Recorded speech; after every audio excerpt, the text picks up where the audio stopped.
సికింద్రాబాద్ గాంధీ ఆసుపత్రిలో ప్రియాంక మృతదేహానికి post mortem పూర్తయింది. ప్రియాంక మృతదేహాన్ని గద్వాల జిల్లా ఏ క్లాస్ 4కు తరలించనున్నారు. గాంధీ ఆసుపత్రిలో ప్రియాంక తండ్రిని ఓదార్చారు మంత్రి వాకిటి శ్రీహరి, రాజమండ్రి ఎమ్మెల్యే శ్రీనివాస్. ప్రియాంక మృతదేహం వెంట ఏపీ మంత్రి టీజీ భరత్ వెళ్లనున్నారు.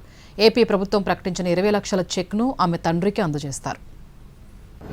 నా కూతురు డాక్టర్ ప్రియాంక కొరకు న్యాయం జరగాలని మీడియా మిత్రులు, మిగతా వాళ్ళు, స్నేహితులు అందరూ కృషి చేసిన వాళ్ళందరికీ పేరు పేరున ధన్యవాదాలు తెలుపుకుంటున్నాను. మొన్న మీ అమ్మాయి చివరి దశలో ఉంది, ఆరోగ్యం ఏం బాగాలేదు, మిగిలే ప్రసక్తి లేదని డాక్టర్లు చెప్పారు కిమ్స్లో. అయితే అమ్మాయి ప్రాణాలతో మిగిలిదని మాకు తెలిసింది.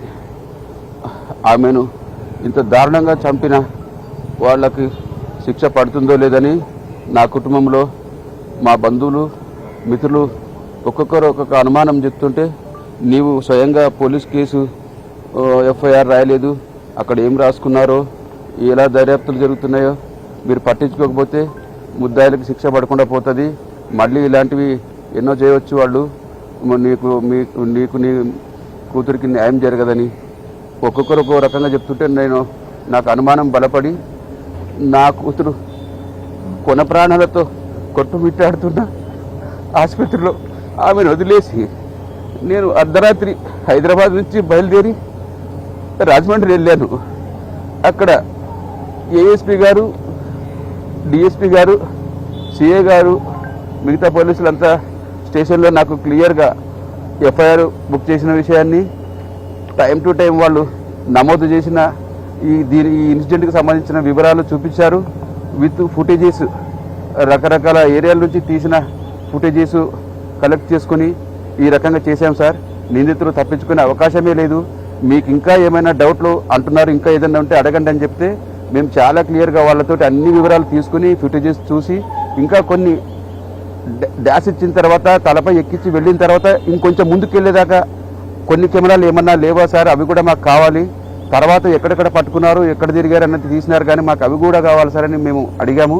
వాళ్ళు 2 గంటల్లో యాక్షన్ తీసుకుని 2 గంటల్లో అవి తెచ్చారు. మళ్ళీ అవి కూడా చూపించడం జరిగింది. ప్రాపర్గా వెళ్ళింది. అన్ని ఎవిడెన్స్ పర్ఫెక్ట్గా చూపించి ఎక్స్ప్లెయిన్ చేశారు. మాల్లో ఎక్కడ తిరిగారు, ఎక్కడ భోంచేశారు, ఏ సినిమా చూశారు, ఆ టికెట్ల వివరాలు, ఆ time, gate entry, gate out, అన్నీ ప్రతిదీ time to time video footages, record చేసిన రాతపూర్వకంగా వాళ్ళు నోట్ చేసిన వివరాలు అన్నీ చూపించి అన్నీ చెప్పిన తర్వాత మాకు నిజంగా police department hats off sir. మీరు అంత పర్ఫెక్ట్గా చేస్తున్నారు. ఎందుకంటే అప్పటికే అక్కడ ధర్నాలు జరిగినాయి. డాక్టర్లు, రాజమండ్రిలో ఉండే ఈమె మిత్రులు డాక్టర్లు, ఇతర ఆసుపత్రుల్లో ఉండే వాళ్ళందరూ డాక్టర్లు ధర్నాలు జరుగుతున్నాయంట. నాకైతే ఏం తెలియదు. నేను మా అమ్మాయిని బతికించుకోవాలనే కోణంలోనే బయటకు కూడా వెళ్ళలేదు. ఈవెన్ పోలీసు వాళ్ళ దగ్గరికి వెళ్ళి కంప్లైంట్ కూడా చేయలేదు మొన్నటిదాకా. నేను ఏం జరిగిందో తెలియదు. నాకు ఎలాగైనా మా అమ్మాయిని బతికించుకోవాలనే కోణంలోనే ఉన్నాను, కానీ బయట ఏం జరుగుతుందో నాకు తెలియదు. తర్వాత అక్కడికి వెళ్ళిన తర్వాత తెలిసిన విషయం అన్నమాట ఇది.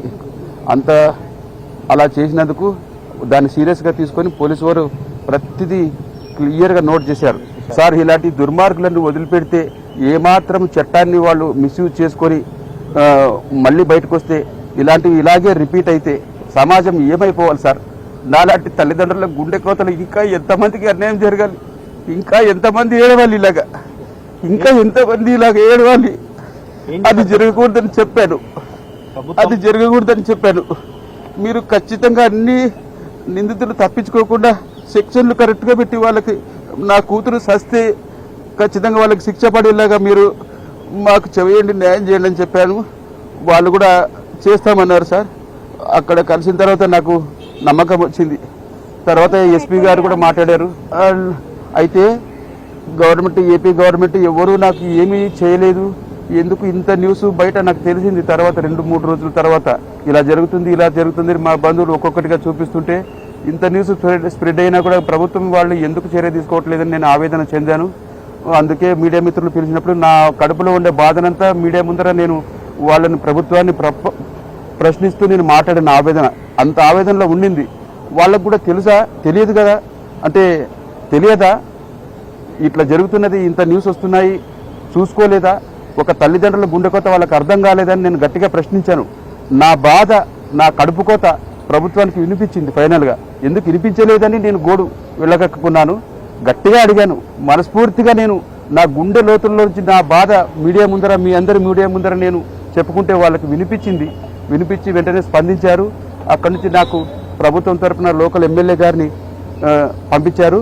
అంతకుముందే ఒక రోజు ముందు సారు ఎమ్మెల్యే గారు శ్రీనివాస్ గారు ఫోన్ చేశారు. సార్ నేను సో సార్, నేను లోకల్ రాజమండ్రి ఎమ్మెల్యే గారిని, మీరేం భయపడక, మీరు ప్రభుత్వం మీకు అండగా ఉంటుంది, మీరు భయపడొద్దు, బాధపడొద్దు, మేమంతా మీకు ఉన్నామని చెప్పారు. కానీ ఆ రోజంతా ఎదురు చూశాను, మేము వస్తామన్నారు, ఎందుకు రాలేదని అది కూడా కొంచెం ఆవేదన చెందాను. కూటమి ప్రభుత్వం మీకు ఎలాంటి హామీ ఇచ్చింది ఇప్పటికి? ఎందుకంటే ఆల్రెడీ ముఖ్యమంత్రి గారు మాట్లాడారు, డిప్యూటీ అవును సార్ మాట్లాడారు. మీకు ఎలాంటి హామీ ఇచ్చారు? ఇప్పుడు బాగా స్పందించారు.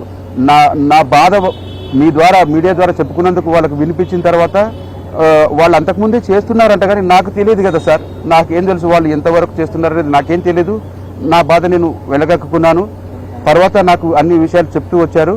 అక్కడ ఎమ్మెల్యే గారిని నాకు తోడుగా పంపించి ఏం జరుగుతుందో ఎక్స్ప్లెయిన్ చేసి, అసలు మీకు ఏం జరుగుతుందో ఇక్కడ విషయాలు మీకు తెలుసా చూడండి అని చెప్పి వాళ్ళు ఎక్స్ప్లెయిన్ చేయడం జరిగింది. అప్పుడు మినిస్టర్ గారు కాన్ఫరెన్స్లో నాతో మాట్లాడిచ్చారు. వాళ్ళు కూడా చెప్పారు, మీకు జస్ట్ ఇన్ఫార్మ్ చేయకపోవడం అనేది గ్యాప్ జరిగింది, అన్ని విధాలుగా మీకు మేము అండగా ఉంటాం.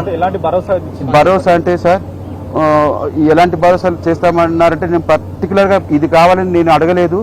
వాళ్లే ముందుకొచ్చి నిన్న ఎక్స్గ్రేసియా ఎంతో 20 lakhs చేశారంట. మా వాళ్ళు పిల్లలు చెప్పారు,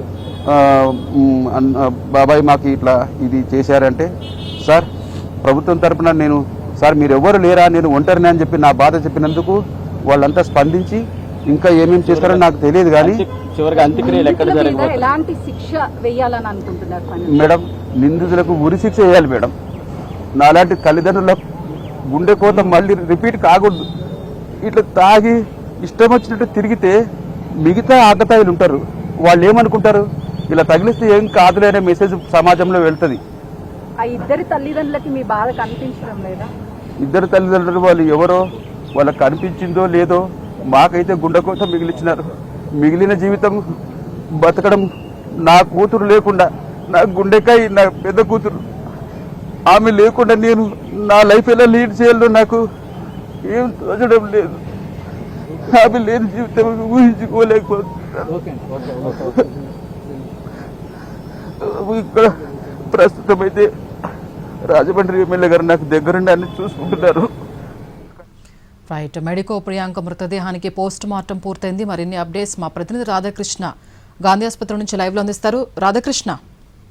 స్వప్న, దాదాపు 5 రోజుల పాటు మృత్యువుతో పోరాడిన ప్రియాంక చివరికి నిన్న మధ్యాహ్నం 3:30 ప్రాంతంలో కిమ్స్ ఆసుపత్రిలో ట్రీట్మెంట్ తీసుకుంటూ చనిపోవడం జరిగింది. బ్రెయిన్ డెడ్ కావడంతో ఆమె చనిపోయినట్లుగా కూడా వైద్యులు చెప్పడం జరిగింది. కొద్దిసేపటి క్రితమే గాంధీ ఆసుపత్రిలో ఆమె పోస్ట్ మార్టం పూర్తయిన తర్వాత కుటుంబ సభ్యులకు డెడ్ బాడీ అప్పగించడం జరిగింది. ప్రస్తుతం గాంధీ మార్చి నుండి అయితే బాడీని తీసుకొని వెళ్లారు. అలాగే వాళ్ళ కుటుంబ సభ్యులు, అంటే ప్రియాంక కుటుంబ సభ్యులకు ధైర్యం చెప్పేందుకు కూడా మంత్రి వాకాటి శ్రీహరితో పాటు ఇతర రాజమండ్రికి సంబంధించిన ఎమ్మెల్యే, అలాగే గద్వాల్కి సంబంధించిన మాజీ ఎమ్మెల్యే కూడా వచ్చి వాళ్ళకు ధైర్యం చెప్పే ప్రయత్నం కూడా చేశారు. ఆ తర్వాత ఈ ఘటనకు సంబంధించిన దానిపైన మాట్లాడడం కూడా జరిగింది. ఇలాంటి ఘటన మరొకటి జరగకుండా చూస్తాము, ఈ ఘటననే చివరిది కావాలంటూ కూడా వాళ్ళు చెప్పడం జరిగింది. ఆ తర్వాత ఇక్కడ నుంచి పోస్ట్ మార్టం పూర్తయిన తర్వాత గాంధీ వైద్యులు డాక్టర్ ప్రియాంక మృతదేహాన్ని ఆమె తండ్రికి అప్పగించడంతో అంబులెన్స్లో ఇక్కడ నుండి అయితే తీసుకొని వెళ్ళడం జరిగింది. ఇంటికి, అంటే ఆ స్వగ్రామానికి వెళ్ళిన తర్వాత కూడా ఆంధ్రప్రదేశ్ ప్రభుత్వం ప్రకటించిన 20 లక్షల రూపాయల చెక్కుని టీజీ భరత్ అందిస్తారని కూడా రాజమండ్రికి సంబంధించిన ఎమ్మెల్యే చెప్పడం జరిగింది. ప్రస్తుతం అయితే ఇక్కడ నుండి గాంధీ మార్చరీ నుండి డెడ్ బాడీని అయితే తీసుకొని వెళ్లారు. అలాగే ఈ కేసుకు సంబంధించిన దాంట్లో అటెంప్ట్ టు మర్డర్ కేసు కాస్త ఇప్పుడు మర్డర్ కేసుగా ఏపీ పోలీసులు నమోదు చేయడం జరిగింది. Swapna. Right, thank you Radhakrishna. Aija మండలం ఎక్లాస్పురం గ్రామానికి చెందినటువంటి వెంకటేష్ గారి కుమార్తె కర్నూలులో ఎంబీబీఎస్ చేసి పీజీ డెర్మటాలజీ చేస్తున్నటువంటి రాజమండ్రి కాలేజీలో జరిగినటువంటి సంఘటన 3వ తేదీ జరగడం, దాదాపు 6 రోజులు వారంతో పోరాడి నిన్న దివంగతులయ్యడం దురదృష్టకరం, బాధాకరం. గత 6 రోజులుగా మా ఎక్లాస్పురం, ఐజా, అలంపూర్ నియోజక ప్రజలందరం కూడా దేవుణ్ణి ప్రార్థిస్తూ ఉన్నాం. వెంకటేష్ అన్న కుటుంబంలో ఈ రకంగా జరగకూడదు. ఉన్నత విద్యను అభ్యసించినటువంటి అమ్మాయికి భగవంతుడు వరం ప్రసాదిస్తాడు అనుకున్నా కానీ దురదృష్టవశాత్తు ఇలా జరిగింది. చాలా దురదృష్టకరం. ఈ కుటుంబం అంతా కూడా నాకు సంవత్సరాలుగా అండగా నిలబడినటువంటి కుటుంబం. తెలిసిన వెంటనే గౌరవ ముఖ్యమంత్రి గారికి కూడా స్వయంగా నేనే మాట్లాడి తెలియజేయడం జరిగింది. అన్న ఇట్లా జరిగింది, 6 రోజులుగా పోరాడి హైదరాబాద్లోనే ఇట్లా అయిందంటే ప్రభుత్వం తరఫున రాజమండ్రిలో చదివినా, కర్నూలులో చదివినా, ఎక్కడున్నా బిడ్డ మన బిడ్డ, తెలంగాణ బిడ్డ, మన ఎక్లాస్పురం బిడ్డ, మన ఐజ బిడ్డ, అలంపూర్ బిడ్డ, సంపత్ ఇమీడియట్గా నేను మంత్రి శ్రీహరి గారిని కూడా పంపిస్తా ఉన్నా ప్రభుత్వం తరఫున. వారికి ఏం భరోసా కావాలనో ఇవ్వండి. ఇప్పుడిప్పుడు తెలిసింది కనుక అధికారులతో మాట్లాడి ప్రభుత్వం తరఫున కూడా ఏం చేయగలిగితే అది చేద్దామని చెప్పి ధైర్యం ఇచ్చారు. అదే వెంకటేష్ గారి కుటుంబానికి అందరూ కూడా మానసిక ధైర్యాన్ని ఇస్తూ తప్పకుండా ప్రభుత్వం ఏ రకమైనటువంటి సాయం చేయగలిగితే అది చేయడానికి సిద్ధంగా ఉందని గౌరవ ముఖ్యమంత్రి గారే స్వయంగా నాతో ఈరోజు ఉదయం మాట్లాడి చెప్పినారు. ప్రభుత్వ పరంగా గౌరవ మా జిల్లా మంత్రివర్యులు శ్రీహరి గారు కూడా వచ్చినారు. వారు ప్రభుత్వం తరఫున వారు కూడా విజ్ఞప్తి చేస్తూ ఉన్నాం. ప్రభుత్వం తరఫున అండగా కుటుంబాన్ని నిలబడవలసిందిగా గౌరవ మంత్రి గారు కూడా కోరుతా ఉన్నాం.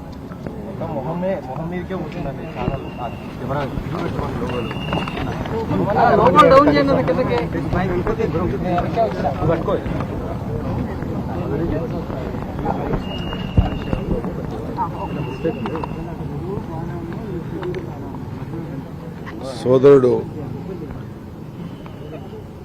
వెంకటేష్ అన్న కూతురు పట్ల జరిగిన ఈ ఘటన నిజంగా కూడా మనసును కలిసివేయడం ఒకటే కాకుండా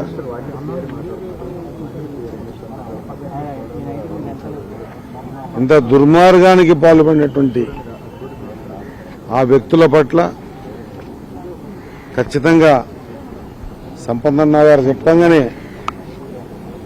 నేను హాస్పిటల్లో ఉన్నాను. ఏజ్కించి చక్క ఇక్కడికి రావడం జరిగింది. ముఖ్యమంత్రి గారు కూడా స్పష్టంగా చెప్పడం జరిగింది. ముఖ్యమంత్రి గారి దగ్గర కూడా సంపత్ గారు కూడా మాజీ శాసనసభ్యులు మాట్లాడారు. ఆయన మాకు చెప్పంగానే ఇక్కడికి వచ్చాం. సో ఇన్సిడెంట్ జరిగింది మన దగ్గర కాకుండా కూడా మన బిడ్డ పట్ల జరిగింది ఇన్సిడెంట్ కాబట్టి పూర్తి స్థాయిలో మేము మాట ఇస్తా ఉన్నాం. ప్రభుత్వ పరంగా ముఖ్యమంత్రి గారి ఆదేశాల మేరకు ఆ కుటుంబాన్ని ఆదుకోవడమే కాకుండా ఇలాంటి సంఘటనకు పాల్పడినటువంటి వ్యక్తుల పట్ల అధికారులతో ఆంధ్రప్రదేశ్ అధికారులు మరి అక్కడ నుండి ముఖ్యమంత్రి గారితో మాట్లాడి మళ్ళొకసారి ఇటువంటి ఇన్సిడెంట్స్ జరగనీయకుండా, జరిగితే ఈ ఇన్సిడెంట్ ఏదైతే ప్రియాంక గారు పట్ల తీసుకున్న ఈ కఠిన నిర్ణయం ఇంకొకరు ఎవరైనా ఈ విధంగా చేస్తే వాళ్లకు వణుకు పుట్టే విధంగా తీసుకోవాలనే నిర్ణయం కూడా చేశాం కాబట్టి